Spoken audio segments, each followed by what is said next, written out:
Hi అందరికి. బాగున్నారు అందరూ? నేనైతే ఇప్పుడే పడుకొని లేసానండి. ఈవినింగ్ అయిపోయింది. 4:30 అలా అవుతుంది. ఇంకా పనులు స్టార్ట్ చేయాలి. ఈరోజైతే మార్నింగ్ నుంచి ఉపవాసం ఉన్నాను. ఇప్పుడు వంట చేసుకోవాలి. నైట్ పూజ అయిపోయాక తింటాను. వంట ఏం చేస్తానని చూపిస్తాను రండి.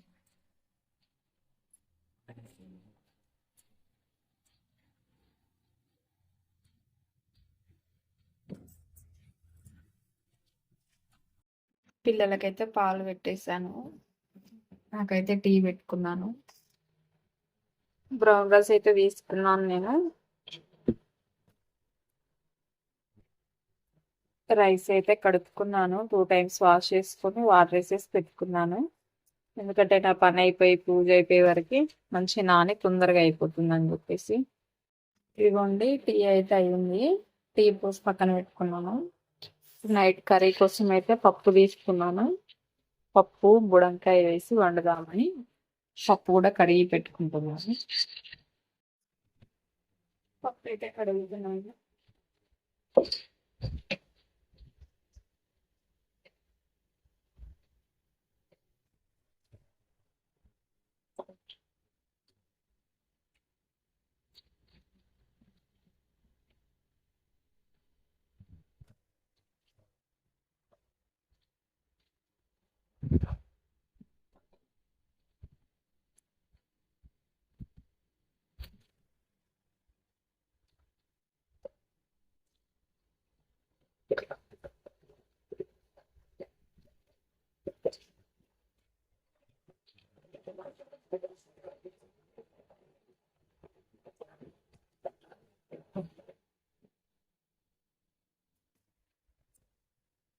ఈ కడుక్కున్న పప్పులో అయితే దీంట్లోనే ఉడకబెట్టేస్తాను. కారం, సాల్ట్, పసుపు, ఆయిల్ వేసుకుంటాను కొంచెం.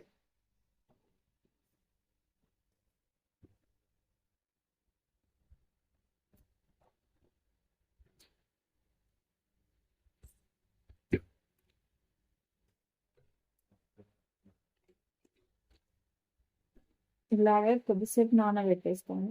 తర్వాత ఫ్రెష్ అయ్యాక అప్పుడు వంట చేస్తాను మళ్ళీ. దీంట్లో బుడంకాయ వేద్దాం అనుకుంటున్నా. ఒక బుడంకాయ, 2 టమాటాలు అట్లా వేసి కర్రీ చేస్తాయి. కొంచెం నానాక లోకి ఇదంతా క్లీన్ చేసుకొని ఇల్లు ఉడవాలి, తోవాలి, బోళ్ళు తోముకోవాలి.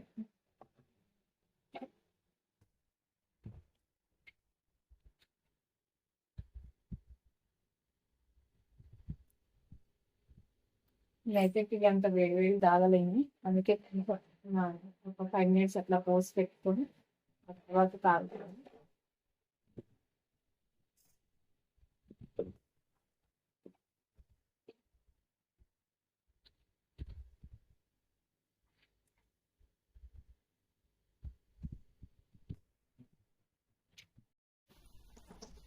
నా వీడియో అయితే లాస్ట్ వరకు స్కిప్ చేయకుండా చూడండి. చాలా బాగుంటుంది. అంటే డైలీ రొటీన్ నేను ఎలా చేస్తాను, నేను ఎలా ఉంటుంది అది చూపిస్తున్నా అంతే. అందరిలో ఇలాగే ఉంటుందని నేనైతే అనుకోవట్లేను. ఎవరిష్టం వాళ్ళది కదా, ఎవరికి నచ్చినట్టు వాళ్ళు చేసుకుంటారు ఏ పనులైనా. నా వీడియో నచ్చితే అయితే లైక్ చేయండి, షేర్ చేయండి, కామెంట్ చేయండి, సబ్స్క్రైబ్ చేసుకోండి ఫ్రెండ్స్ ప్లీజ్. సపోర్ట్ చేయండి కొంచెం.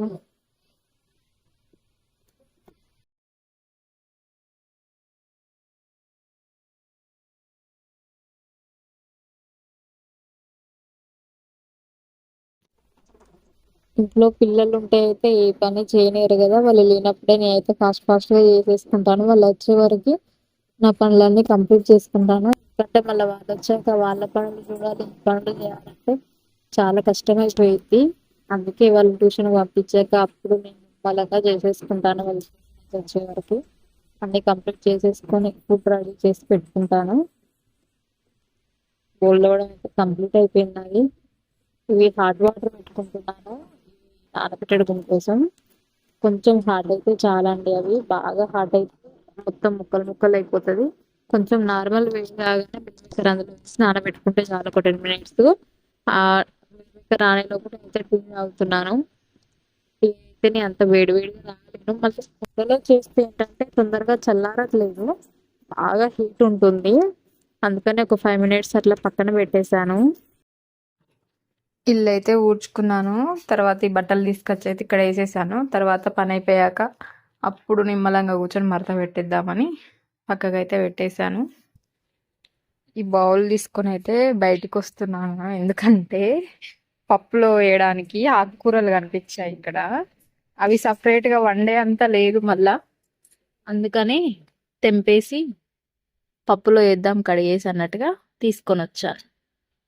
గంగవాయిల కూర అండి ఇది, బాగుంటది కదా పప్పులోకి. ఇప్పుడే బట్టలు తీస్తుంటే కనిపించింది. మళ్ళీ దీన్ని సపరేట్ వండితే అంత సరిపోయేంత లేదు, అందుకే పప్పులో వేద్దామని తెంపుతున్నా.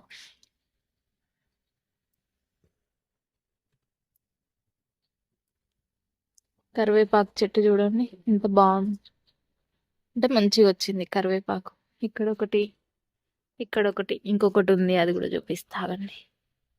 ఇదైతే వచ్చిందండి గంగవాయిల కూర. ఇదిగో కరివేపాకు చెట్టు, ఇది కూడా తెంపుదాం ఎందుకంటే పప్పుకి పనికి వస్తుంది కదా.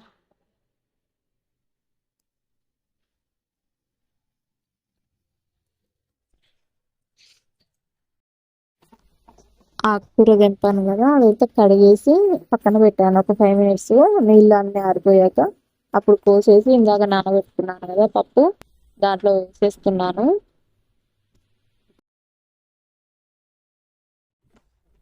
అలాగే టమాటా, బుడంకాయ, పచ్చిమిర్చి అన్నీ అయితే కట్ చేసి వేసేసుకుంటున్నా అండి. ఇలా అయితే ఈజీగా అయిపోయింది కదా కర్రీ. బుడంకాయలు అయితే కొన్ని కొన్ని చేదు ఉంటాయండి, అందుకని అవి టేస్ట్ చూసి మంచిగా ఉంటేనే వేస్తా, లేదంటే చేదుగా ఉంటేనే అయితే వేయను బుడంకాయలు. మీరు కూడా అలాగే వేస్తారా లేదా వేస్తారా చెప్పండి. ఒక బుడంకాయ అయితే ఖరాబ్ అయిపోయింది మాది, ఉన్నాయే 3 బుడంకాయలు అంటే అలాగే ఒకటి ఖరాబ్ అయిపోయింది. ఇంకేం చేస్తాను చెప్పండి, ఉన్న 2 బుడంకాయలతో అడ్జస్ట్ అవ్వాల్సింది.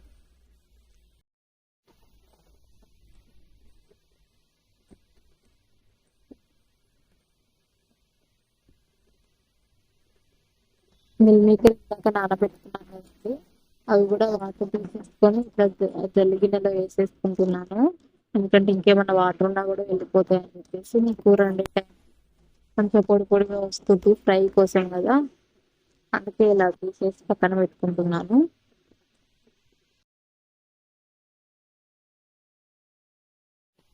పప్పు కోసం అయితే వెల్లుల్లి పొట్టు తీసుకుంటున్నాను. పొట్టు తీసుకొని కొంచెం కచ్చాపచ్చాగా దంచి పెట్టుకుంటూ పోపు వేయడానికి బాగుంటుంది కదా. పచ్చిమిర్చి, ఎండుమిర్చి, కొత్తిమీర, జీలకర్ర ఇవన్నీ ఒక చిన్న ప్లేట్లో వేసేసి పెట్టుకుంటాను ముందుగానే, ఎందుకంటే తర్వాత హడావిడి లేకుండా ఉంటుంది కదా. ఇది రైస్ కోసం, ఇవైతే క్లీన్ చేసి పెట్టుకున్నా కదా ఫ్రై కోసం. ఇవి పప్పు అయ్యాక పోపు కోసం, ఇదైతే పప్పు కోసం అండి. ఇవన్నీ రెడీ చేసి పెట్టుకున్నాను. రెడీ చేసి పెట్టుకొని ఇప్పుడు నేను స్నానానికి వెళ్తున్నాను. స్నానం చేయకముందు ముందుకు రెడీ చేసి పెట్టుకున్నాను తెలుసా నేను. చూసారా ఫ్యాన్ తిరుగుతుంది, అయినా చెమటలు బీభత్సంగా వస్తున్నాయి. నేను స్నానం చేసి రాగానే దేవుడి దగ్గర దీపం పెట్టుకుంటాను. దీపం పెట్టుకున్నాక ఫ్యాన్ వేయడానికి అయితే ఉండదు నాకు, ఇంకప్పుడు తట్టుకోలేను. ఏదైనా పప్పు అయినా అదైనా అక్కడ పొయ్యి మీద పెట్టేస్తే అయిపోయింది కదా, అప్పుడు నేను ముందుకు రూమ్లోకి వెళ్ళి కూర్చుంటాను అంటూ.